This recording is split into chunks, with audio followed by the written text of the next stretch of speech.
Slay Your Day Today and Every Day, which is all about taking action. It's not about just reading a book, putting it down, and not implementing anything. It's about taking action, and that's what the final chapter is about. Yes. Welcome to Love Stories, a relationship podcast for successful women, where we talk about love, dating, relationships, and how great love stories are made. Whether you're searching for the one, you're madly in love, or simply curious about romantic relationships, this podcast is for you. I'm Charlene Byars. Each week, you'll hear from women, couples, and experts, and all the ins and outs on how to create your own love story. I am so passionate about this subject, and I'm so excited to share all the things that you can apply to create a beautiful love story of your own. Cheers to great love.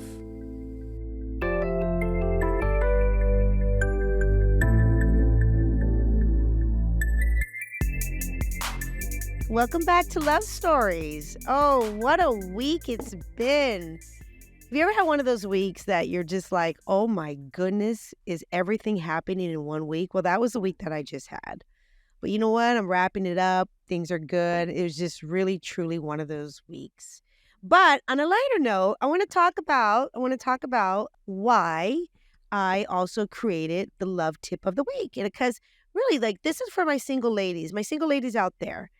If you are really looking to find and attract your partner, like a perfect match for you, a nice masculine man that will, pursue, provide, protect, all the things, then I knew that I wanted to give you some tangible tips and things that you can apply to go out there and date and open yourself up. And I really hope that these can be helpful. And I would love to hear from you. So if you're getting value with these tips, please, reach out to us. Let us know what you're liking. Let us know what you want to hear. And let's start out with the first love tip of the week. Okay, ladies, here we go. Know what you want. Seriously, clearly define your values, priorities, and the qualities that you're looking for in a partner. This clarity will guide your choices and help you attract the right person. Because often we need to truly understand what is it that we're looking for and how we want to feel with our partner. And when you know exactly what you're looking for in regards like your values, then you don't compromise. And then you're able to, not waste your time, and you're able to repel those wishy-washy men because you know exactly what you want. So ladies, get out there, go meet some great men. And know what it is that you're looking for, and have some fun and relax and realize that love is available. It's available to all of us. And it just takes us getting out there, putting ourselves out there, and being able to understand that, that there are great men. There truly is great men out there. So go have some fun. But this week, oh my goodness, let me tell you something. I am so excited, and I cannot wait to introduce my next guest. We have on the amazing, fabulous Sandi Glandt. Okay, let me go ahead. Before I get into the actual interview and how that went, I want to just do her professional bio. I want to give you guys some information on Sandi. Sandi Glandt is a high-performance productivity coach, wife, mom, best-selling author, and a TV host. She helps modern working women manage everything on their plate to be present and intentional with the most important aspects of their life. She's the author of the best-selling book, Slay Your Day, How to Get More Done, Become Ultra-Productive, and Unlock Your Full Potential. Sandi is also the newly crowned Mrs. International 2022. She's happily married to her husband, Jared, and together they have 2 sons, Jacob and Jordan, and they reside in sunny Hollywood, Florida. I was so excited that we have Sandi Glandt on the show. She truly is, how can I explain this? The epitome of a woman that has figured it out, that is getting it done. Anywhere from being successful, an amazing mom, and having this awesome relationship with her husband. And what I loved about Sandy was she was able to give us some tips and tangible things that we can apply in our lives to help our relationships, and her love story and how she was able to find and fall in love with her husband and how she became a mom. And, and during all that time, her road to being Mrs. International, Sandy is amazing. And I can't wait for you to hear this because you're going to walk away with like such inspiration and really understand, oh my goodness, this is what it takes to have a great relationship. So, no further ado, I can't wait for you guys to hear Sandy's interview, and let's welcome Sandi Glandt. I am so excited today because I can't wait to hear about your journey and your love story. And you're so successful and you've, accomplished so much in your life. But just the pure fact, I don't know anything about your love story. And I knew that when we were thinking about our, this podcast and what we do, because we celebrate love, we celebrate women that have been able to have success in their lives or really also have success in their relationship. So when I was thinking about okay, what do I want to ask her to start out this podcast? I actually want to know, even before we get into your man and your relationship and all that kind of good stuff, what was it like before? Like when you used to think about relationships and you thought about love and you were like, what I want to do when I grow up and all that kind of stuff. What was it like for you? What did you used to think about? But how did you view relationships? Well, thank you for having me on the show and for having this conversation because I think that more women need to hear about, the journey. And although it's not always the butterflies and rainbows that we see in the movies, there gets to be the happy ending. So I love that we're having this conversation. But for me, growing up, talking about happily ever after and happy endings and all the things, I always was like one of those little girls that was obsessed with Disney movies, like the princess at the end of the story and they live happily ever after. Like that was my vision of what a marriage was, what a relationship looked like. And I was very blessed because I came from a family, both, my parents, my grandparents, I was able to see firsthand successful relationships, successful marriages, even to aunts and uncles. And I was very fortunate to be able to see those dynamics and those relationships. And not all the time was it those butterflies and rainbows, but it was also being able to see conflict resolution. What did that look like? If there was an argument, how was that handled in an effective way? So for me, I remember growing up, just in the dating world, right? And I would date these guys, and although I knew they weren't right for me, they'd be like, you have this impossible standard of what a relationship is, and you're never going to get that. And I was like, well, that just means you're not the right one. You were telling me, you were just saying right now, your actual parents had that healthy, respectful, loving relationship. So you were actually in that environment. I can't believe that you even said that not only your parents, wow, you got it from every end, which is rare. I'm fortunate enough to have 3 of my 4 grandparents still here. Wow. And my grandmother, who, I look up to her so much. Her and my grandfather were married for over, I want to say 62, 63 years. And what was it like for them? When you grew up, how were they with each other? Oh, so for me, even more so than my parents, and I love the relationship, that my parents had, but even more so than that, my grandparents, so my dad's mom and dad, that was my perfect. If you were to paint a perfect picture of what I would want in a relationship or the standard that I would hold it to, that is what I always had in my mind. We would go out to lunches, dinners, whatever with them, and he was always, my grandfather was so complimentary of my grandmother. He passed away about 5 years ago, but just so grateful for everything that he had, so grateful for his wife, for his 4 boys, for his life. And I really feel like that gratitude really was able to be shown through not just his marriage and his family, but also his business and just life overall. And in World War II was actually put into an orphanage when he was 6 years old. So didn't, have that family dynamic. His father passed away when he was very young. And he always used to say, you create your own destiny. So for him, he's the one that truly, like, I feel like he and my grandmother were that North Star for our family of like, this, you create the life that you want to make, whether it's in business or in personal. And they just set the bar so high. And I'm so grateful for being able to see that relationship.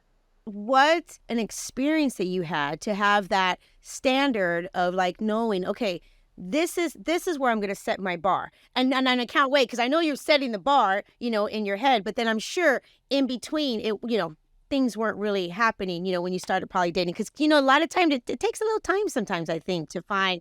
So what happened with you? Yes.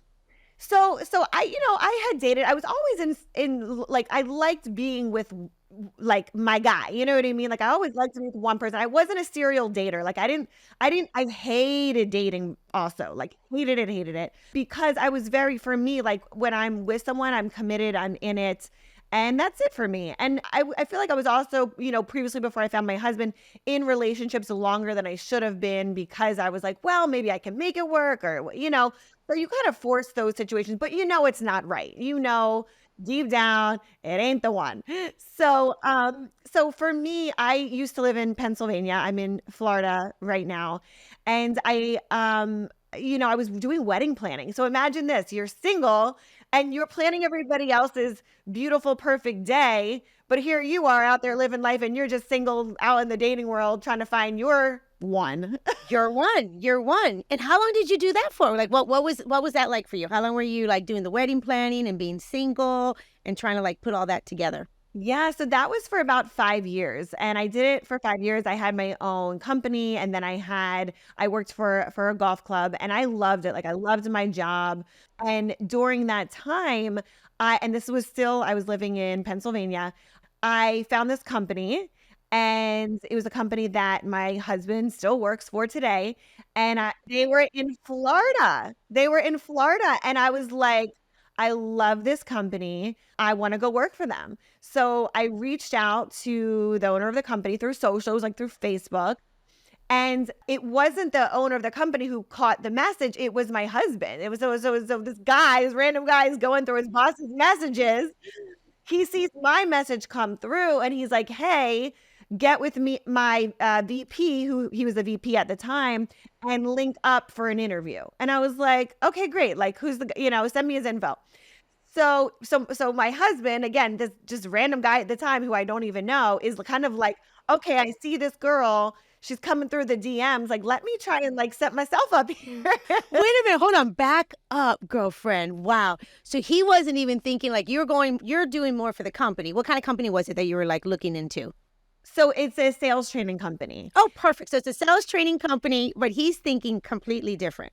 The funny part is I learned years later that he's going through, funneling through these messages, sees my just like picture come across and this message come across, and he turns to the guy next to him in his office and goes, this is my future wife. Like, without even meeting, without anything. He said there was just something about her photo, there was just something about her that made me like, this is the girl that I'm going to marry, with like barely any conversation.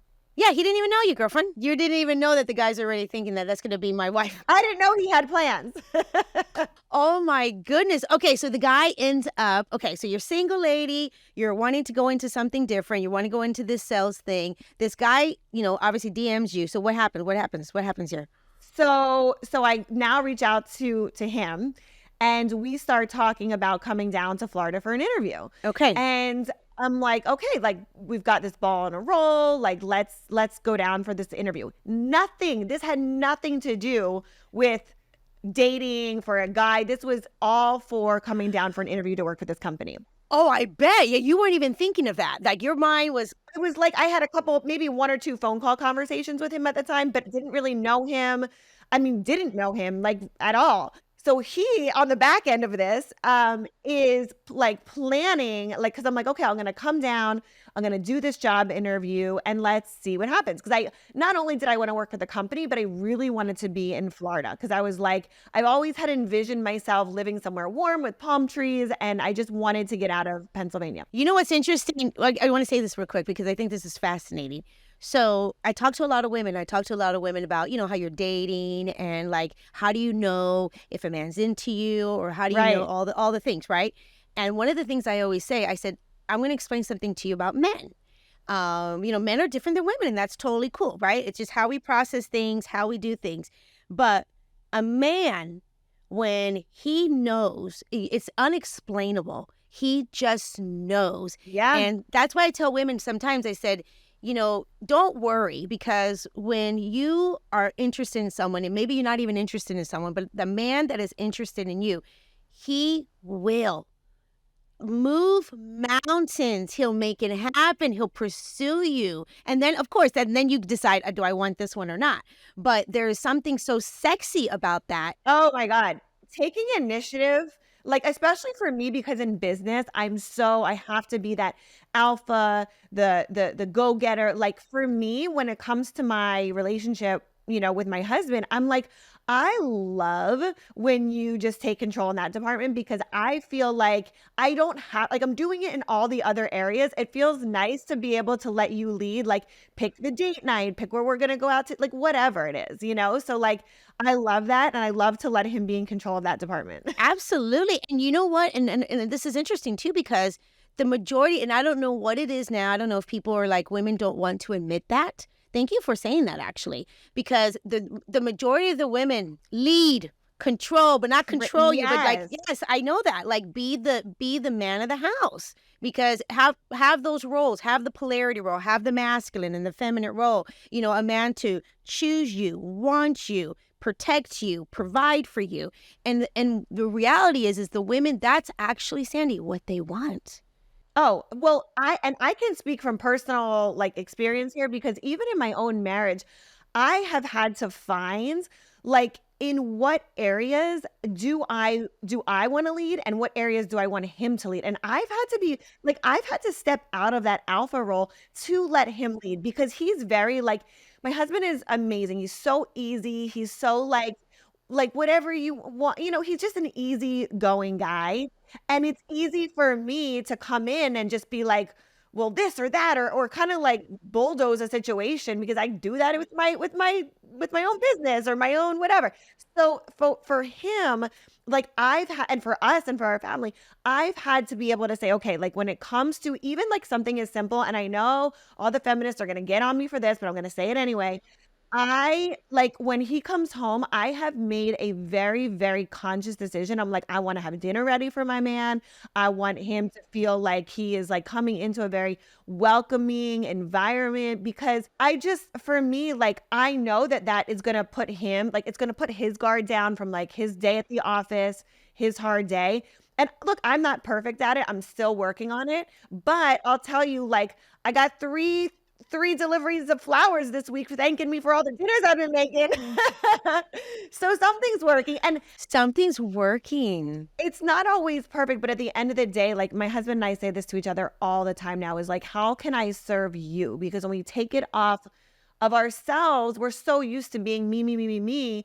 Like you forget that other person, they have needs too. And especially in a marriage, when you are there to be in that relationship together in a partnership, it's okay to lean on them. It's okay for him to lean on me when he's going through something, or vice versa.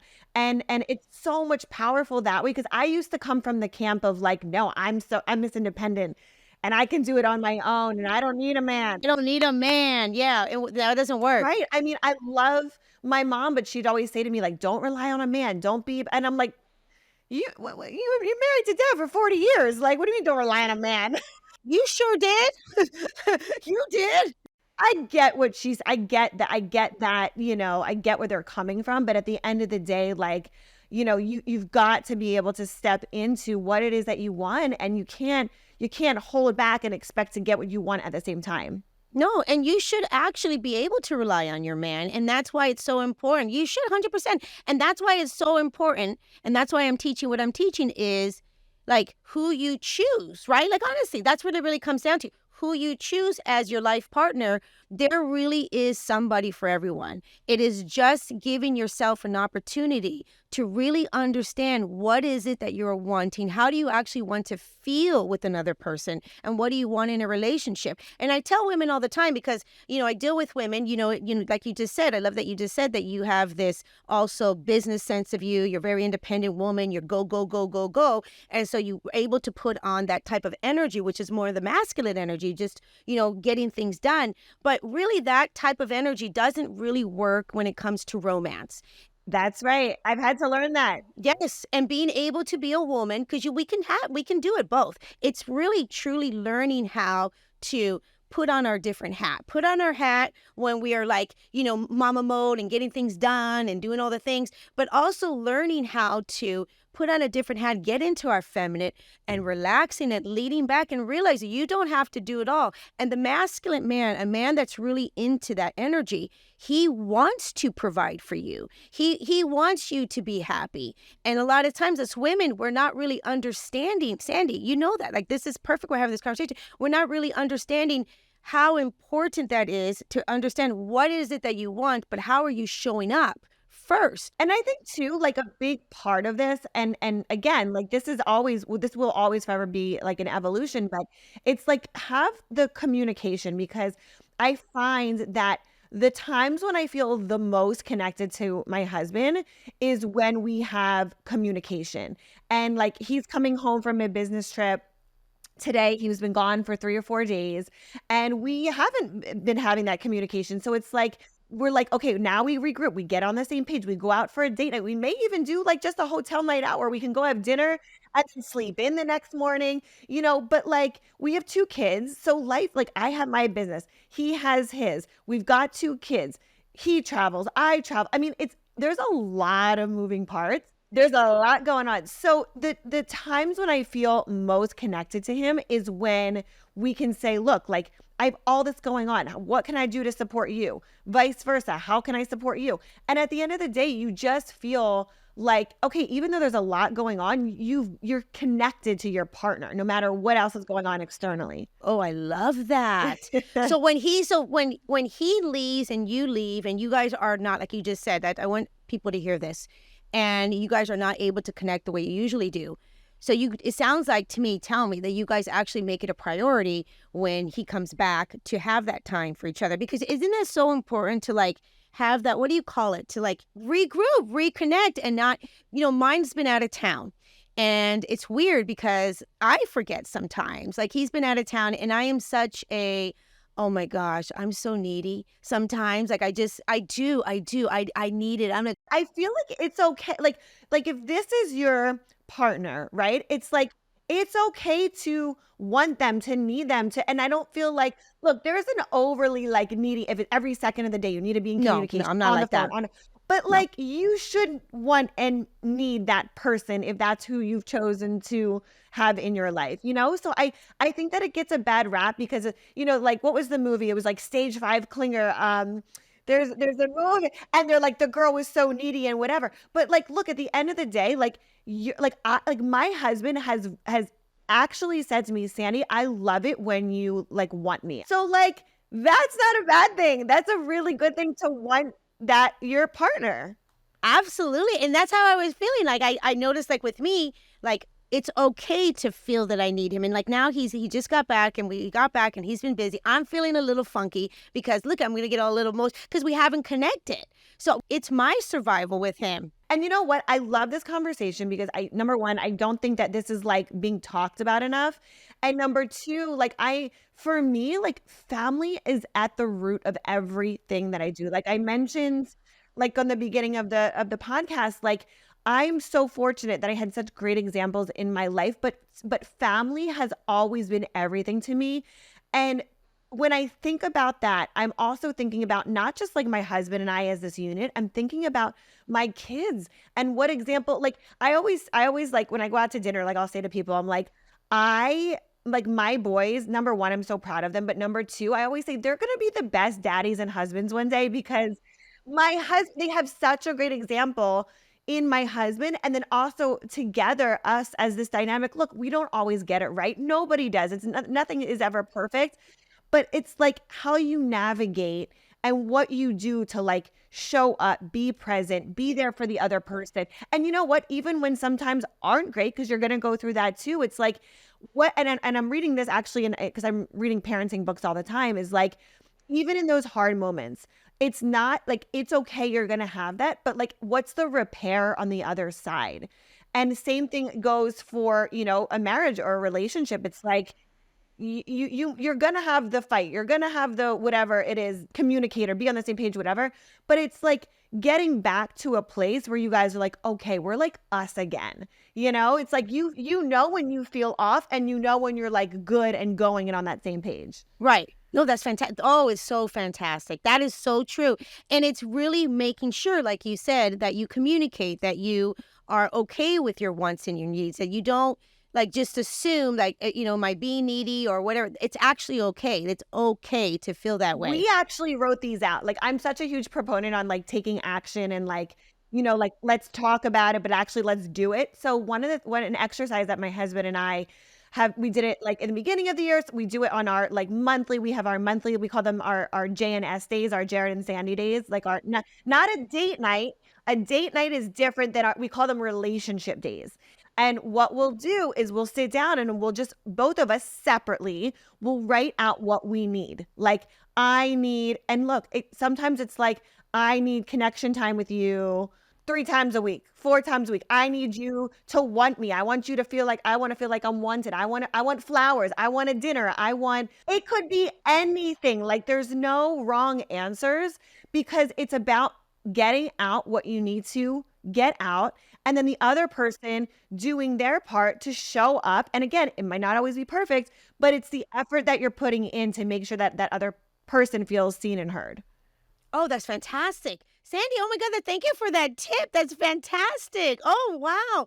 No, because if there's one thing to just talk about it, right? There's one thing to say, oh, this and all that, but actually having an action plan and say, no, this is actually what I need. And then proceeding with that, like making sure that happens. That's so important. I think that's obviously probably one of the reasons why you guys have had a successful marriage, is because you take the time and the effort to really connect with each other and to make each other priorities. Even though you just said, I mean, girlfriend, I know we're going to talk about what you do and all that kind of good stuff, even though what you do for a living and you're such a busy and being a mom, but I can love that you keep saying, you keep bringing it back to, no, we make sure that we communicate. We make sure that we tell each other our needs. That's what makes for a successful long-term relationship. And you know what? We didn't do it in the beginning because it was like, oh, butterflies, rainbows before. And even like before kids, we call our like single days before we had kids. We're like, when we were single, we'd go out and we'd stay out till like midnight, now we're in bed by 9 o'clock every night. But like, when you're in a stage of life when things get so busy, it's like it's so easy to let the thing that you're just like, oh, well, they should know this about me or they should know that, go by the wayside, versus like, no, that's a thing we need to be prioritizing, because that is the main thing. So like what we've done, and very strategically this year, I would say even more so than like any other time in our marriage, is we sit down at the beginning of the year. So we get one of like those big desk calendars. And I do this, it's funny because we do this for our personal life, but we also do this in our professional lives. And we color code the calendar. So like Jared's blue, I'm purple, the kids are green, and then like extracurricular / travel is like in orange, right? So we have the calendar, and we go through the entire year, January 1, like literally sit down, we do a spa day, it's like sexy, romantic, but also planning.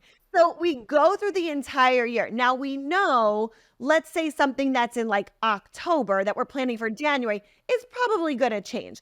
But what we do is every single quarter, we sit down and pull back out that calendar and say, okay, now where are we at? So January, February, March. Okay, look, what do we need to update or change? Okay, April, May, June, what do we need to change? And we just go through the year updating that, and he might have a travel date that changes. My son might have like a day off of school that changes, like whatever it is.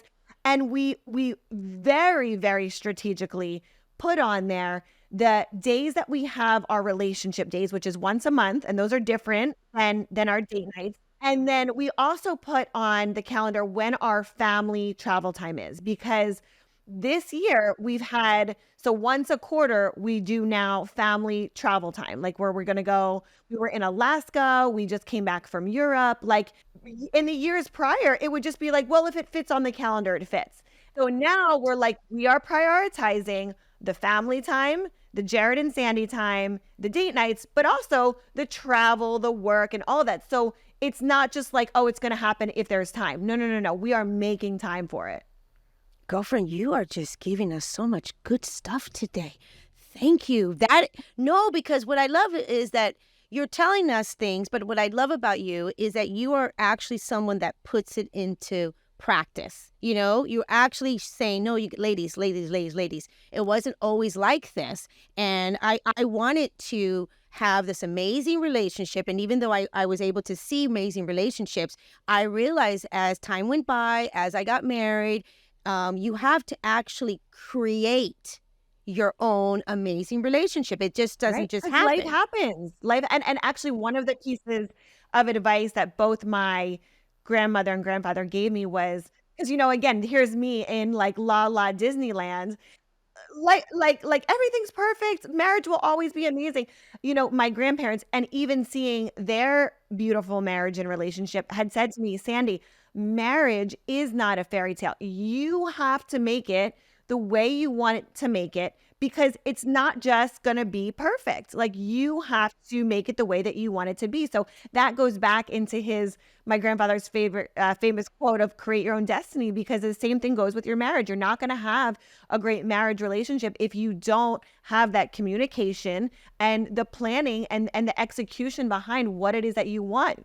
Yes, absolutely. Absolutely. That's really what it comes down to. You have to really be able to create whatever it is that you want. And when you think about, okay, so we're going to go even back a little bit. So when you think about, you being Sandy, single lady, doing your thing, I want to know, how did you actually know this man was your man? Like, so you go to Florida, okay? And now is he interviewing you, or he's coming to, like, what happened here, Sandy? So it's so funny. I love that. I love that we like back from it. So here I am, right, from Philly, coming down to Florida. So this man, he picks me up at the airport. He like takes me out to lunch, to dinner.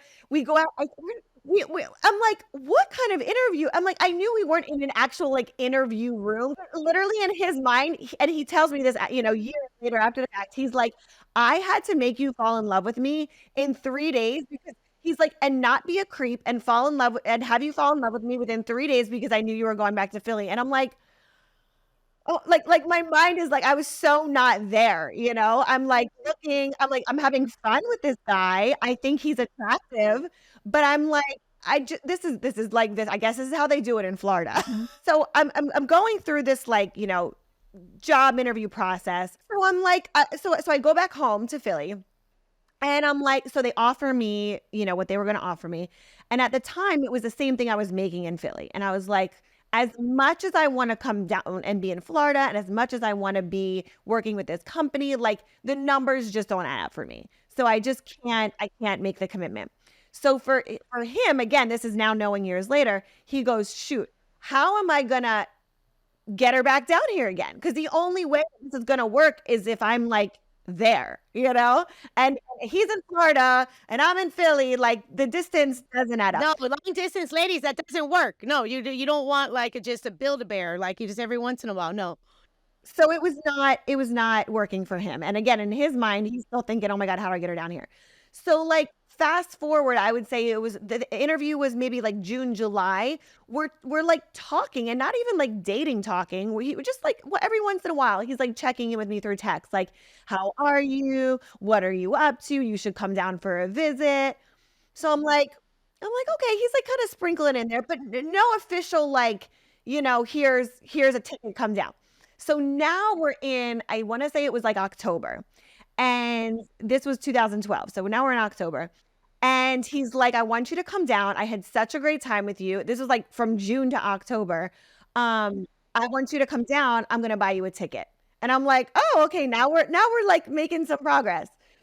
So at the time, I had to cancel the trip on him because my mom ended up going into the hospital. I literally canceled on him like the day before the flight. I was like, I am so sorry to do this to you, but I can't come. And this was the turning point. This was the, oh my God, this guy is so different. This was it. I go and I tell him this. And I thought in my mind, because I was used to these kind of guys, I thought he was going to be like, screw her. Yeah, she's flaky, Like, making write up her off. excuses, write her off. Right. She's done. Yeah.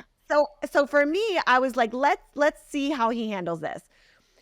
So he writes back to me and he's like, if I can do anything, let me know. I'm so sorry. Like very, very like, and I was shocked and I was like, whoa, this guy is so different than any of the other guys I had ever dated. Then the next day, he's like, how's she doing? Can I do anything? Like, let's try and plan another trip when you're ready. Like not pushy, but just like, hey, can I do anything? I'm here if you need me. And I was like, wow, that is different. I'm sure you obviously felt like, wow, this is a good man. Yes. He's not making it about him. He's the typical Right. guys. They have these egos, and they're like, oh my God, how do I know that's really true? So they make it all about them. And it seems like with him that he was like, no, I really like this lady. Right. And that for me was like a big, that's like, wow, I didn't expect that. And I thought it was just going to be like, okay, bye. Like, I'll never see you again type of a thing. Well, that's important to say, Sandi, because again, that's something that is so important when you think about, especially about relationships and men. I'm always telling women, I say, listen to me. It's not what they just say. It's actually how they show up. Because people will show you their truth. They will show you who they are. And so you have to really believe, yes, words are beautiful, but if they're not with action, then it's just words. It's just words. Anybody can say whatever they want to say. So he's a man of his word. So that like blew me away. And now I'm like curious. Now I'm like, okay, I'm impressed now. Like he hasn't even really done anything yet and I'm impressed. So fast forward now another 2 months. So this was the end of December and we're still talking, but there's like nothing really going, just talking through text. Not even phone calls, like literally just through text messages. And I said, now here's me reaching out. And I said, hey, because I was still doing wedding planning and I had a break from work in between Christmas and New Year's. And I'm like kind of testing him a little bit here.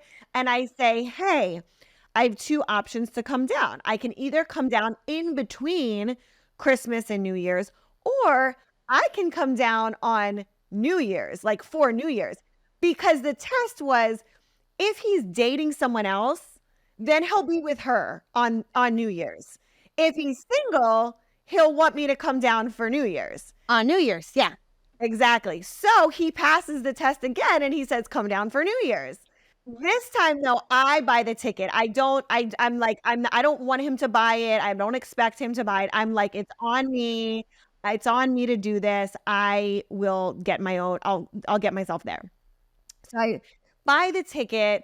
I go down for maybe like 3 or 4 days. And literally in those 3 or 4 days, I was like, it was almost like tunnel vision. Like there was people around us at a New Year's party. We had gone out to a club and he says the exact same thing. Like all we saw was each other. Like there could have been nobody else there. It was literally just like him and I. And I was like, oh crap. Like after this weekend, I'm like, now how is this gonna work? You're like, Sandi in love. Sandi was in love. She's like, holy moly, mama's in love. Mama's in love. Oh no, but I can imagine you were smitten with this man. You were totally smitten. And this is the thing. I wasn't in love yet, but I remember saying to like my close girlfriends, I go, there's something so pure here. There's something so good here. I gotta see what it is, because like I don't know what it is, but like I would be crazy not to like see where this is gonna go. Right, to see what's happening. Because another thing is always about like in that time with this guy, you must have felt completely. I'm always telling women, I'm like, how do you feel around that person? Like, do you feel the warm and fuzzies? Because when you get out of your head and you really allow yourself to drop into your body and just go with the flow, just really go with it. Yeah. How do you actually feel? Do you feel warm and fuzzy? Do you feel safe? Do you just feel like something's right here? Or do you feel like, yeah, he's nice, but oh, I don't know, something's not feeling right, Sandy, right? I mean, I'm telling you, like, there was a time period for maybe like, I don't know, a year where I was just like dating. Like, I'd go out to dinner with a guy and be like, nah, or I would know within the first date whether or not there was like that chemistry or that spark there, you know? So like you got to go with your gut instinct because like I know sometimes like I would do this too. I'd be like, oh, I want to force it or I want to make it work, but it's not there. Like if it's not there, it's not there. And that's what was different with this guy, right? So different. I mean, the fact that he was so just again, I would always tell my girlfriends, I'm like, he's so different. He's so different. But like it was the fact that he was different, but also the fact that he was like letting me be me and then but also like we were talking about before, like with the masculinity part of that, like having that like him. So it was just very special like from the beginning and I felt it. Like I felt it from very early on. I didn't know what it was, but I knew I wanted to like explore more of that. Now, the scary part was the fact that he was in Florida and I was in Philly, like navigating that part of it. So that was really, and I'll give you the quick synopsis of that, but that was 4 months of long distance. So from the end of December to the beginning of April, we did long distance. And he just said to me one day, I think I should meet your parents. So again, such a gentleman. I think I should meet your parents because like I don't know where this is going, but like I really like I want to take the next steps and I want you to like come move down here. And I was like, yeah, I feel it too. Like this is where, this is like I want to know where this is. Yeah. So pretty much in that 4 month time period, we would see each other like every 2 weeks. Like he would fly up to Philly, I'd come down to Florida. He'd be on a business trip. I remember he was in New Orleans. This is another crazy part of the story. He was in I came down to Florida for like a second time. And this was maybe like January. And I got stuck here. There was a blizzard. There was a blizzard up north, like January, there's blizzards going on, in Pennsylvania. And I swear it was like the universe like conspiring to keep us together because I was in Florida. I had booked a flight to go home. It was canceled the first time. He's got to go to New Orleans on a business trip 3 times. I ended up rerouting my flight from Philly to New Orleans. He like bought me clothes when I was there. I'm like, I only have warm stuff. It is cold there. Like, he's like, don't worry about it. Like, if you want to go, we'll figure it out, And then while we were there, 3 times my flight got canceled. So I ended up spending almost a week with him just from Florida to New Orleans. And that condensed time together was like we were together for a year. Like you're with someone like all throughout the day, all throughout the night, and you really get to see someone's like personality and all the kind of like ins and outs of that person, and it kind of like fast tracks the relationship. Okay, so let me just figure this out. What actually happened that week then? That it took you from like thinking, okay, I'm going to just kind of be here for a little moment, but for some reason, no matter what we do, I can't leave. Like it just wasn't allowing you to leave. That's just crazy. Exactly. And it felt, like I said, it felt like the universe was like conspiring to keep us together for an extended period of time. So we were still doing long distance at this point. So I was in Philly, he was in Florida, in Miami. And because we were together for so long, I mean, mind you, this was maybe our only second or third date. And we were together for this long. And you're like living with this person, like we're in hotel rooms and we were dating. We were dating at that point. We were like boyfriend, girlfriend at this point. But the thing was, because we were also in different states, because, of the long distance, it also expedited the relationship. So for me and for my husband as well, it was just like, it just proved to us what we already kind of knew, which was like, is this the right person? I don't know, maybe yes, no. It was like, okay, now that I'm spending this much time with you, like it's solidifying what I already know. Oh my goodness, girlfriend, that is just crazy. Like, no, I really believe what you just said. I think that the universe was like, no, we are going to make sure if these two are going to be together, not together, we're not going to waste her time. We are not wasting your time. Okay, so then you leave, obviously, and then how from when you left and from when you actually like moved there? Because that's a big deal, Sandy. That's a big deal. Yeah, it is a big deal. It was 4 months. It was very quick. It was 4 months. So officially started dating in January, moved in with him down in Miami in April. So 4 months. And it was just one of those things like when you know, you know. Like I'm a very like I go with my gut, but I follow my brain, right? Like my head. I follow my heart, but I take my head with me.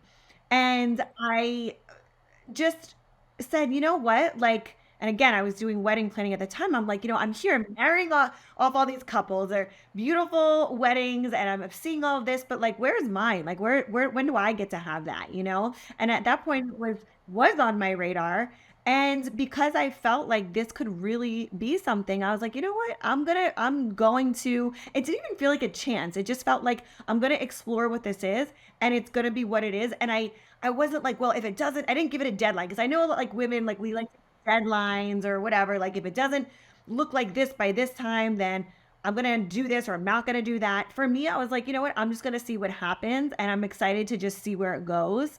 So it was a year that we lived together. And then the next May, like not May, like April, May, but like the next May, he proposed. Girlfriend, oh my goodness. And so obviously then throughout that year, like in that year living with him and really getting to know him, I mean, obviously I would think that it was being more and more confirmed that this is the man that I actually want to, be with for the rest of my life. Yeah. I mean, we were just aligned in so many ways, like values. I felt like, we are cut from the same cloth in terms of what we wanted first and foremost for family, because like I said, I'm such a big family person.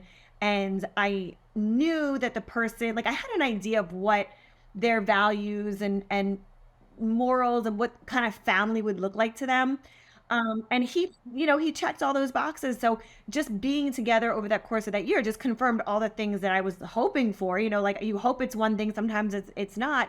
But like for me, it was just like getting to be with him more, because when you do long distance, you miss the little things. You miss like going to bed with each other at night, or you miss like going out, to the movies together, or like just the little things day to day. So being together was our time to just like be ourselves and not have to like be out in, like, it's Miami, so out on a date night, like in a club or out to dinner or whatever. Like we could just be ourselves. Oh, mama, that is so fantastic. And I love that you're saying that, because that's what it really comes down to, is like really aligning yourself with another human being, that you actually can be the true authentic self, the good, the bad, the ugly, all the levels.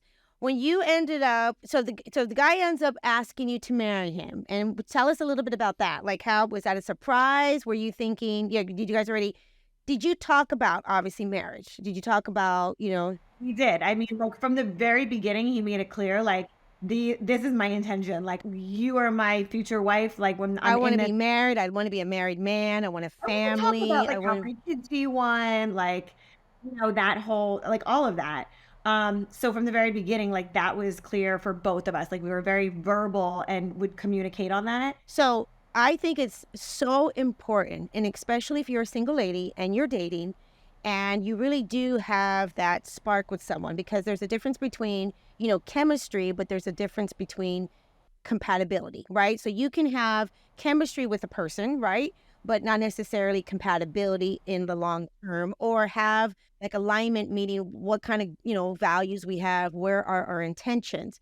And one thing that I always believe that is so important is really finding out, like not wasting your time, like really understanding the intentions of the person that you are dating, knowing where you're going, instead of just saying, okay, like you said, I'm not just like going to be like just dating this guy and not have, this man, or maybe eventually, and moving in with him. Like moving in with him was also And big. that was a big step, especially when you're moving like from another state or you're relocating. Like that those are pretty big, like, commitments to then go and, he didn't take that lightly either, 'cause I remember even, like, talking to his mom, like, a few years later, and she's like, I told him, like, "She's relocating for you, like, that's not like, don't take this lightly," and he's like, "No, no, no, I'm not, like, I'm in it," He's like, so I'm in it. It's my girl, and mom. that's the other thing too. I feel like because he comes from such a good family, like those are all things that I was looking at. Like, what kind of family are you coming from? What are your values? What do you prioritize? And for me, like all the things that I was looking for, he wasn't telling me, he was showing me. Like it's not like, oh, I value family and then like doesn't have a real good relationship with his parents or his brother. Like he was consistent with like what he was saying and doing. Right. Yeah. Yeah. So his words were matching his actions. So he was like, I'm going to travel the world, but he don't even have a passport. You know what I mean? Like, what, how are we going to travel the world if you don't even have a passport? You just all talk. So it seems like from the beginning of this like we've been talking about, he was definitely a man with good intentions, and he's a man that he knew exactly what he wanted. And that to me is so important, because if you're dating a guy and he's wishy-washy and he doesn't have intentions, or he doesn't have like a view of what he wants for his life, a plan, a direction, then that's really what's going to end up happening. You're going to go around and around. You're going to be in these situationships, and it's not, you know what I mean? That's where the frustration comes. When we met, I was 26, he was 31, 26 and 31, yeah. And like we were both at the point where we were like, okay, we're not just dating to date, like we know that this is going to go somewhere. So know the difference. Like if you're going to go date someone and just have fun, like know that you're doing it for that reason. But if you are out to date to have an end goal and you want a family and you want to get married and all these things, and like date for the way that you want your life to go. Don't just like, I mean, I'm saying waste time, but like show up and let your actions also speak for what it is that you want. That's so important. That is so important. And know what your intentions are. And that's how you know that you're not going to waste your time. Right. And you'll get what you want faster. Like you'll figure it out. Like it's either the right thing faster, you figure it out, or it's the wrong thing and you figure it out faster. And then you move on. Perfect. So now you're with this guy. And so you're thinking, okay, obviously I want to marry him. I'm in love with him. But you didn't know, like, were you surprised, or did you guys like kind of like, Well, apparently, like he had this ring for ooh, let's see the ring like then. months. Like, Wow. He already had the ring? well, he had it. He proposed to me in May, but he said he was like waiting to propose to me for like 3 months. And then every time he was gonna like get ready to do it, like we like someone would come into town or I would go out of town or like he just never was like yeah. And then so the day that he proposed, so our thing together every weekend, every like Saturday or Sunday, we would always go to the first movie like out that morning. So whatever it is, like a 10 a.m. movie. And so he was like, okay, we're gonna go to the movies. And I'm like, my cousin's in town and I want to go see him. He's like, we're gonna go to this movie. Let's just go to the movie. Like this is like and I'm like, why does he want to go to this movie so bad? Like, Like why are we all like, he's like really into the movie? like my cousin's in town for like this weekend. Like we like this doesn't happen all the time. And he's like, so apparently again, I found this out later. He had texted my cousin and was like, I'm trying to propose to her. Can we like get together another time? And it's like I'm trying to like plan something here. So he had rented out the movie theater, and I think it was our second date. We were in New York, and he took me to Cinderella on Broadway. Cinderella on Broadway. Again, it's like my Disney like whole thing that I love. So Cinderella had just come out in the movie theater and he's like, we're gonna go to the first showing, we're gonna go see Cinderella.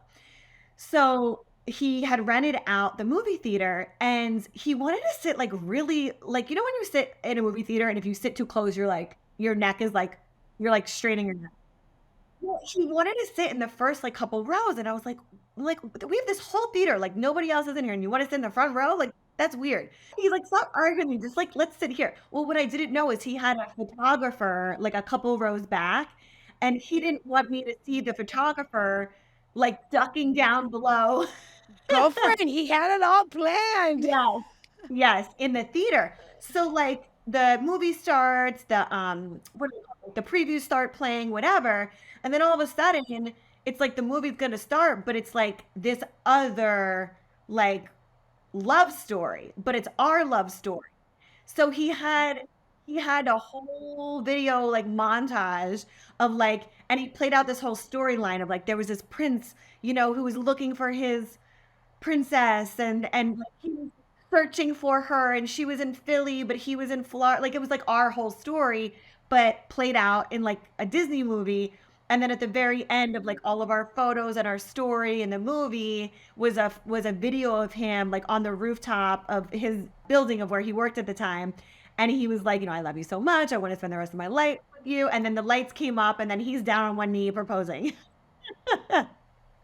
Girlfriend, that is the best story ever. Oh my goodness. Oh, was it so surreal? When were you really And I like, was like, I wish I would have known because I remember getting ready to like go to the movies, and you go to the movies in like sweats and like a hat, And I remember being like, okay, well I'm gonna wear like some cut off jeans, shorts, and like just like some random t-shirt. And I was like, my hair is like not done, like to like hide in the theater because I'm like barely any makeup on. And I'm like, darn it, like I had no idea. Like I really was very surprised. And I almost wish I would have known a little bit more because then I would have like dressed up a little bit. yeah, a little more, a little more. But you know what? It ended up happening. Like that was the story. He knew with you, he had to completely stay with the routine, probably, that we always go there. And if I even give her a little hint, he really wanted to surprise you. Yes. And I'm so glad I did because like I love surprises. I know some people can go either way, but I love surprises. And like, especially that, I was like, I'm so glad I didn't know because it really was like I was surprised. So You were totally surprised. Okay, so then you guys get married. And how long have you guys been married now? So January will be 8 years, but 10 years together, 8 years married. Okay, so you've been with this guy for 10 years and you've been married for 8 and you have 2 boys. So in these 10 years of marriage and being with him, what has happened with your guys' relationship? Have you guys, has he been consistent? Have you been consistent? Like, what are the things that have really worked for you? And did you guys, during these last 10 years, have you guys gone through, some trials and tribulations, some things have happened that you've had to work through? Any relationship, there's always going to be peaks and valleys, right? And I think what's really important in finding a partner is someone who is committed to you, is committed to figuring things out no matter what. And what I'll say is like I look back on, like you look like the day I got married, we're so in love, but I love my husband more now today than I did the day I got married to him. Like the things that you go through, like I think about when I had to have my C-sections and I literally like, this is gonna sound gross, but like I couldn't even like go to the bathroom on my own because I just would cut through, like he was there. He's the one that's there with me, like helping me, like go through all of these things that like aren't easy. And I remember even, during COVID, look, everybody was home together. And I know that there was a lot of difficult times for relationships. For us, we were like, oh, we have so much time together. Like we're very, very happy because my husband travels a lot. We both have very busy, active schedules and kids' active schedules and travel and all the things. And so you tend to appreciate the time that you have together, even if it's not like all of this time. Like to us, I think what has been successful for us is number one, we know what the main thing is. Like above anything else, we know that each other and our family are the main priority above anything else. Are the main priority. And you guys are busy, Sandi, and just real quick, and you guys are actually busy because tell me a little bit of what your husband does and what do you do, Mama? Like I know that you have like a full thing going on here. And I know that I don't even know when in between you were actually, what year were you last year, Miss International? I won Mrs. International I just got off of my reign. So I gave the title over to the new Mrs. International in July. So it's only been a few months, that I just stepped out of that role and that position.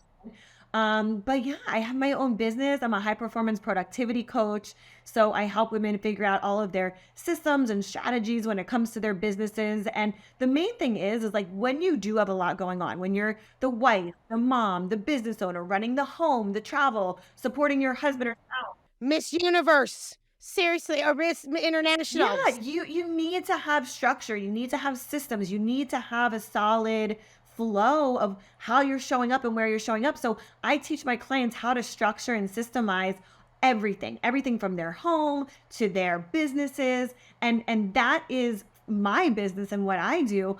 On top of that, my husband's the president for a sales training company, and he's always been busy. I mean, there's never a time in our marriage or in our relationship where he hasn't been like traveling, working weekends or nights or like long hours. So like we were always used to that. It was when my life got to the point where it was I'm speaking on stages, I'm a TV host, I'm a speaker, I won Mrs. International. Like now you have two high performers who are like both on their rocket ships, and you're like, okay, how do we keep the main thing while also prioritizing each other and then the kids and then the business and the travel. So like How, Sandy? How? it's exactly what I coach on and what I teach on, you know? Like you're able to do all of those things and take care of yourself and go on date nights and do all these things that, you know, you're like, "Oh my gosh, I would love to have like a day to go get a massage or get my nails done or like my hair or take a date night with my spouse." But like you can do all of that. You just have to have the right systems and strategies in place, and truly that's how we're able to do it, because it's not like all of a sudden one random day we're like, let's just plan a date night. Like it is scheduled. Like we have our schedules for our date nights, for our relationship days I was telling you about, like the kids, all of their schedules. So it's a system. Like it is a machine all in of its own. It is a machine. And you know what? That's so cool that you're saying that because I think that's where a lot of people get a little like tripped up on, right? Like because we're trying to, you figured a lot of times you think, okay, what has to give? Or, do I put more energy here? Do I put more energy there? And it really comes down to is I really feel that, like with all my heart, is that they don't have a system. They don't have something that's already planned. Because if you don't pre-plan things, if you don't like have that already ahead of time, what happens? You like you get busy, you have kids. Yeah. And then what happens is you leave it up to chance and then it never happens. And you're like, how come it's been 5 years or 10 years and we haven't gone on a date night, or it's been 5 years or 10 years and we haven't taken a family vacation, or like whatever, because life is going to happen, work is going to happen, you know, your travel, like all of these things, it's going to happen because those are the things that are scheduled. Like, you know, you got to show up to work Monday through Friday for your clients, for your boss, for whatever. But what happens to the personal side of things, to the relationship, to the marriage, for the kids? Like, why aren't we scheduling that? Because that's, in my opinion, that's even more important than all the It other is stuff. 100%, 100%. Because if things are good in the house and we're feeling connected and we're feeling that our cup is being, like overflow in the house, everything else just works itself out. It just really does, doesn't it? It's when life is when we are not taking care of ourselves. It's when we're not, really prioritizing that connection with our partner. It's when we're not prioritizing like actually scheduling time to just put everything aside and actually play with the kids, be with the kids. And when that's where I think things can really change a lot for people. I think there's the major little changes that you can make that can help you. What do you think has been so when you're thinking about a relationship and you guys seem like you have a really beautiful, successful relationship? What are the main things? Would it be that? Is it that you guys really prioritize each other? What do you think that is for you? So I think that's a component of it for sure. I think that you have to have mutual respect. Like if one partner is not respectful of the other person's goals, of what they want to achieve, of what they're doing, like I know that because I hear it from some of my clients. They're like, you know, like I have these goals or whatever, my husband doesn't get behind it, or it's hard for them to support the husband. Like you have to figure out how you can not just like understand it, you have to figure out how you can respect that person and what it is that they're doing, because you might not agree with it. There's a difference. You might not agree with it. Like when I came to Jared and I said I want to do Mrs. Florida and I want to compete for Mrs. International, he was like, "Why?" He was like, "What? Like where is this coming from? Like why do you want to add one more thing to our plate, one more responsibility?" Like I don't know why you want to do it, but I respect you and like I'm gonna support you if that's your decision, you know? Like same thing, he's got to travel. I'm like, well, why you got to travel? You know, blah, blah, blah, blah, blah, blah. Like I could easily say that, but I know that like if he's got to go do something, he's not. It's like we're aligned because we talk because we have the communication, and if he needs to go do something personally, professionally, we're aligned and we respect what the other person needs to Yeah, go because it do. seems like overall you guys have that common goal is to stay connected, stay close, certain goals with your marriage, certain goals with your life, and that all falls in that umbrella. Yeah. And I have my own personal goals, like that are totally separate from like the house, the marriage, my business. Again, like the Mrs. International one is a perfect example. Like I remember when I presented this, he just thought it was like the craziest idea. He's like, but why? Like, I don't understand why you want to do this. But if you want to do it, I'm going to support you because it's something that you want to do, you know? So, so you don't have to understand it. You have to be on the same page of knowing that you're going to respect the person because that's what they want to do. It's their journey. You don't have to necessarily even need to know why they want to do it. You just got to support them because it's something that's on their heart. That's fabulous. What do you think of, for listeners that are listening right now and they're in a relationship? We have listeners that are in relationships and a lot of women that are, looking for love. And for the ones that are actually in a relationship and they finding themselves, they're like, oh, ladies, oh, we're like, yeah, we are not in alignment. And we are like running around. I have the saying, chicken without heads, just like, how can they start, Sandy? What would be like just a little advice on how they can start getting more connected and not just staying connected? Like, to me, I always have this conversation with my husband. It really comes down to a certain type of consistency, right? Like you could talk about it. You could say, let's do this and let's do that. But there has to be a certain type of consistency because consistency is what's actually going to make it happen. So give me a little like starting point. Yeah. Okay. So I have two things. I have two exercises that I want to share with you. So the first one is you gotta schedule the time together because it's so easy to say we're gonna do a date night, we're gonna go, but then things pop up and it happens. The exercise that I gave you in the beginning of our conversation together, when you sit down, you pull out the calendar and you map out when are the date nights every week, at least once a week. And I know if you're not doing it at all right now, you're like, oh my God, that's so much. Just do it. And I promise you, you're going to start to see why I'm telling you this because it works. I'm not going to tell you, and I'm not going to share anything that I don't already do that's not successful. Sandy's a woman, like she's not just talking. She's actually, whatever she's talking about, she actually puts it into action. I love that. That's right. And it's color coordinated. It's on the Google calendars. It's on the physical. So just do that, number one. Number two, this is an exercise that Jared and I do also. And it's kind of twofold. So the first part is separately, so on our own individually, we will write out what we need from that other person. So Jared might say, I need you to show me more affection. His love language is touch. So he's more of he's a touch. And I think most men are, they want the physical touch. My love language is acts of service. I mean, I feel like I'm all of them. I feel like I'm all of them if I'm being honest, but I feel like acts of service, but also words of affirmation because like for me, like I love flowers, like I love getting flowers or gifts, but like I will save every single card that my friends, my family, that my husband, like I literally have in the back of me in my organizer back here, my desk, a file, a folder of cards that people send me because that's one of my love languages is words of affirmation. So so what we do is we write out what we need from the other person. So he'll say, I need you to be more affectionate with me. I want you to like touch on me, love on me, like that. Like that's his world, For me, I'm like, I want you to take me out. I don't know. I want to go have a staycation next week. I need you to help more around the house. I need you to help me to put the kids down to bed. Like whatever it is. I mean, there's always different variations of this because the point is it's always going to be changing. Like one week he's going to be killing it. Another week you're going to be killing it. Another week you both might be off and you're like, "Oh my God, we need to have this conversation because it's life. Like it's never going to go perfect. And the whole point of this is the communication." So the only way you're going to know what your person, your spouse needs is if you talk about it. So that's what we say to each other. Oh, she's dropping fire, ladies. Oh my goodness. Are you writing this down? I'm like I gotta re-listen to this. Now this is so Yeah. powerful, So that's what we do. We Sandy. figure out like what is it that you need me to do more of? Like how can I do that for you?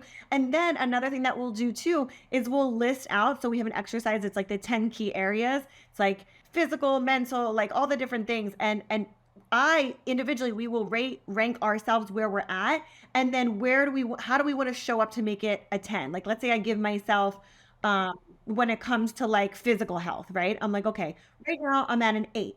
What would make me be at a 10? But like, what's the most important one? So there's 10 different areas. So if I'm going to go through all those 10 different areas, then like, which one is most important to me right now? Look, we're coming up on the last quarter of the year. There's a lot of travel, there's a lot of family events, there's a lot of extra stuff, holidays. Like women, you might need support from your spouse for like holiday shopping or gift wrapping or whatever it is. Or he could say to you, look, go hire someone, because this is what we do. We hire someone to just come and like wrap everything all at the same time. So like we don't have to do it, and we get to spend time with our kids or together or whatever. But my point is like there's a lot of extra things going on at the end of the year. So like if that for you, if you already know going into that, that's a time where you're going to need extra support, help, whatever, then like that's why you're doing that exercise, to go through when you're going to need more of that help or support, communication, all these things, because you can kind of like you can see when it's coming. Other times when you can't, that's why you do those those weekly date nights, so you can have the conversations. And look, try not to make it all about the kids. Like of course you're going to want to like talk about what little Sally is like doing in school, but like make it fun and sexy, because like that's another trick, ladies. Like I like to like make my husband like do things that I like to do, like planning and like all the scheduling, but I make it fun and sexy, so he actually loves doing it. Yes, yes, because you make it fun. Yeah, it's not like a chore. Yeah, that's so important that you said I'm like, that. we're gonna go. I'm gonna take my calendar and our planner, and we're gonna go get massages, and then we're gonna have lunch, and then we're gonna like, just plan the whole thing out. And so like he's looking forward to it. He's like, all right, like I can get down with this. Oh, that's fantastic. Ladies, did you hear that? Like, really? No, Sandy, honestly, like, where can people get a hold of you? Like, if ladies are like, oh, I need more of this, like, 'cause that was Yeah. such great tips. And I really believe that that's something that is so important, that are people that are really struggling with. They just can't get out of the routine that they're doing, but the routine sometimes is not working. It's literally, I two things that she said that just are going beep, beep, beep. Schedule the time. Like, schedule the time. We all hear this, but actually, no, actually do it. And look, I know it's not sexy to like schedule the time, but you have to do it. Like if you want it to happen, if it's a priority to you, then you should be scheduling it. Anything that's a priority, it's going on my calendar. So like I even put date nights with my kids on my calendar. Not because like I'm like, oh well, I'm gonna forget about it. No, I'm looking forward to it. This afternoon, I'm taking my son out. I said, what my youngest, my 3-year old, I said, we're gonna go out on a date. Where do you want to go? He said, I want to go on a donut date. So guess what? It's on my calendar, and that's what we're gonna go do today. But if it's not on the calendar, you might as well just not even happen. It's not even going to happen. No, it actually is not going to happen. You know that. It's just not going to happen. Anything like appointments for work, you got on your calendar. Schedule it with your spouse, with your kids, for yourself. Put your massage on your calendar. Block off your meditation time on your calendar. Like just put it on there and prioritize it. Oh, that's fantastic. So we're hearing her. Listen, we're hearing her. She's doing it. It's working. You can tell. Like, she really, truly has an awesome marriage. And she even said, like, not everything's going to be perfect. They have their moments. They have their stuff. Look, but and Jared and I go through times when like it's especially busy. Like there's certain times of the year when we know like he's got a big conference or I have to travel for certain reasons. Like we also know we make it a point to like know, okay, those things are going on, and we may not be having as much communication, or like that date night if he's traveling and like we miss a date night that week. When he comes back, like, or when I come back, or whatever the case may be, we make it a point to connect as soon as whoever it is out comes back. Like we have to just get realigned with each other. And we've gone through it enough where we're like, oh my God, like I'll say to him, I feel so disconnected from you. Like I don't feel like I'm on the same page with you. I feel like you're so distant. I feel like we're not having, like, I'll be cooking in the kitchen and like he'll come by and like hug on me or love on me. And I'm like, he's not doing that right now. Like, what's up? You know? Like we need to get back together, you know? Yeah, and again, that what I love about it is that you guys have a really open communication. So that's another thing that really stood out to me was that you guys actually talk. You're vulnerable with your husband. It sounds like he's vulnerable with you. You guys are not bullshitting each other. You're not playing, fakey or trying to be people pleasers. You're actually being real with one another. And not only being real with one another, but both of you listen to each other's needs. And that is Yeah. And you can't make the other person huge. wrong. That's a big one too that I learned early on in our marriage was like if he's coming to me and being open and vulnerable or I'm doing that with him, like I can't make him wrong for saying, hey, like I need you to like touch me more, I need you to like, or me saying I need you to like open up and communicate, because like again, this is very like men and women, like the man wants more touch, the woman wants more communication, and guess what happens when my husband communicates with me more? I'm more open and affectionate. So it's like, hello, let's like it all works together. So he like knows that now, but it's taken a good amount of time to get to that point where we're like, oh, like now like A connects with B and like we see how it all fuses together. But at the end of the day, it's really, again, all roads lead to the communication part of this, because it's not always going to be easy. Life is not going to just be perfectly scheduled. Because I know that there's some women that are listening, they're like, okay, she communicates with her husband, but like everything's scheduled and everything has to go perfect. No, no, no, no, no. It's actually the opposite because things change at the drop of a hat. Like kids get sick. The dog needs to go to the vet. Your hubby's got to travel. You got to do your thing. Like it's those reasons why this works so well, not because everything's going perfectly smooth just by happenstance and it's on the calendar.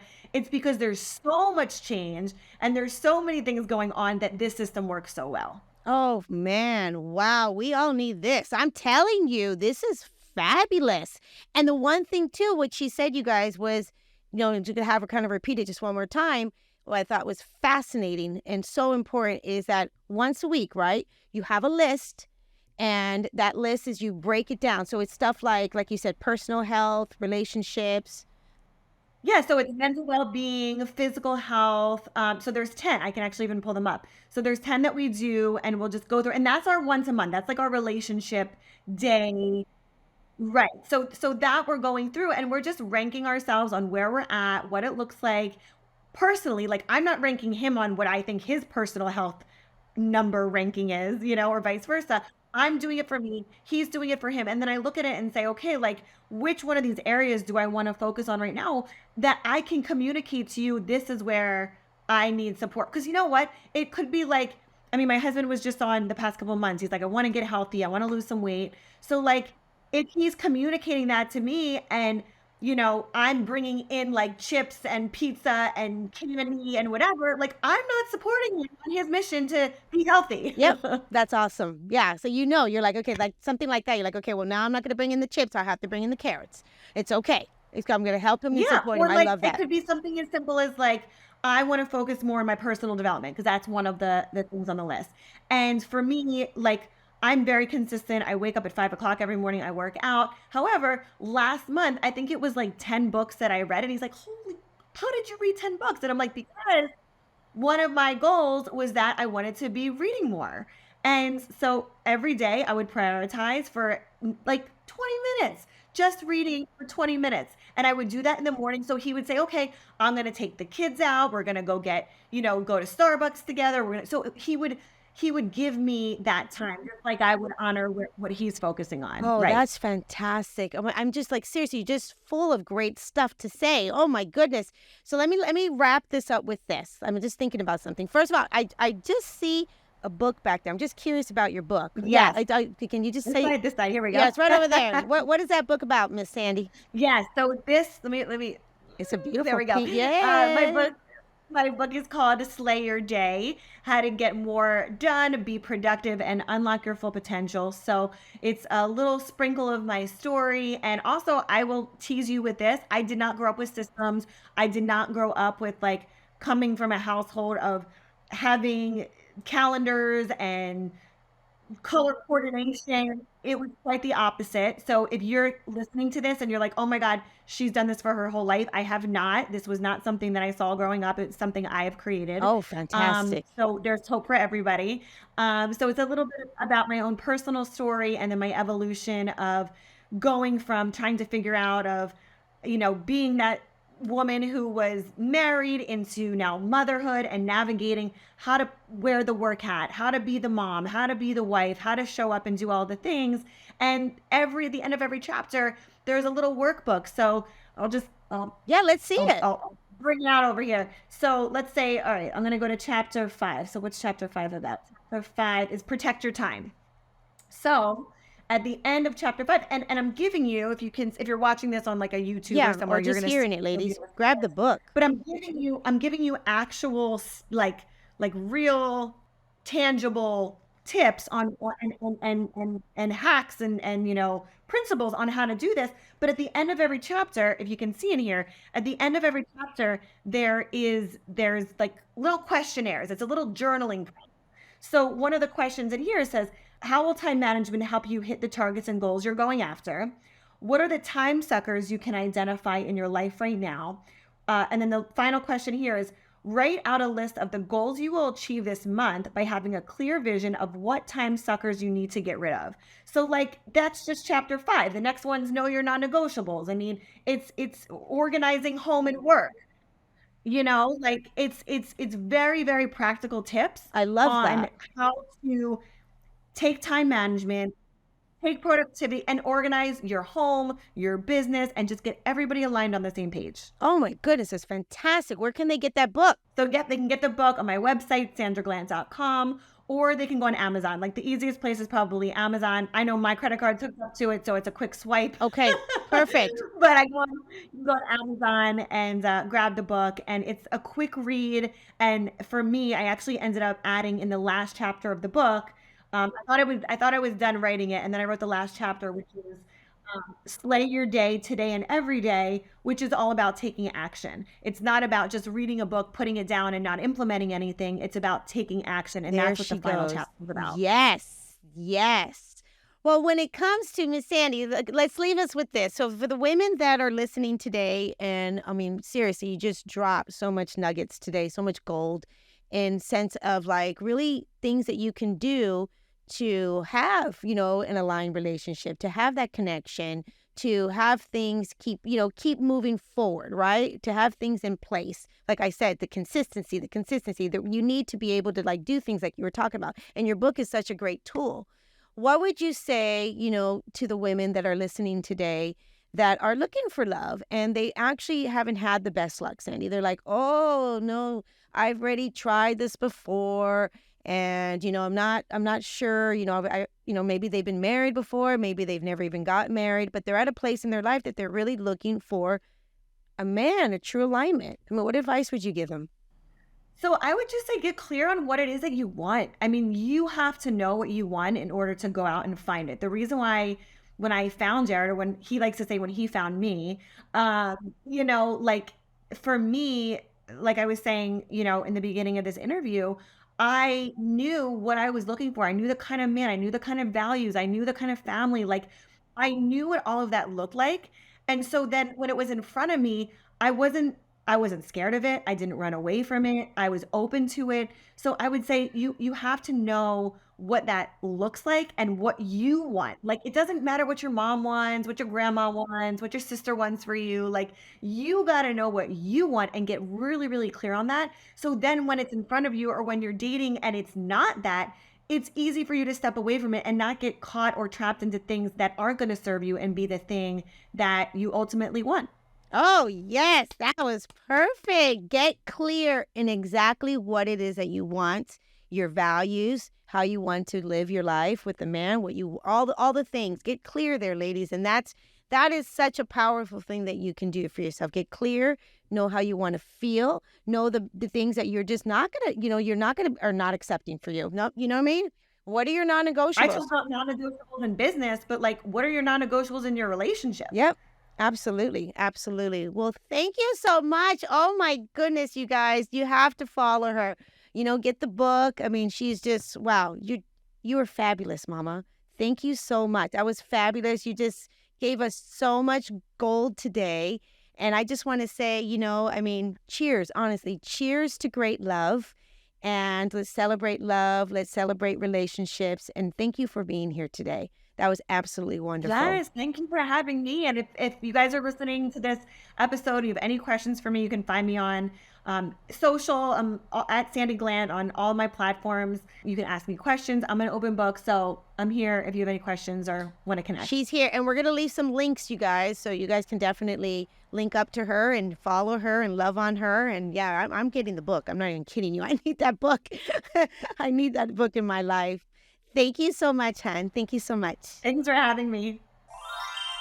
Well, that's a wrap. I hope you enjoyed that interview with Sandi Glandt just as much as I did. She was incredible. And if you're loving this podcast, please hit that subscribe button and leave us a 5-star review, because each week I'll be bringing on more amazing guests to share everything when it comes to love, dating, and relationships. I'll see you next week. Until then, cheers to great love.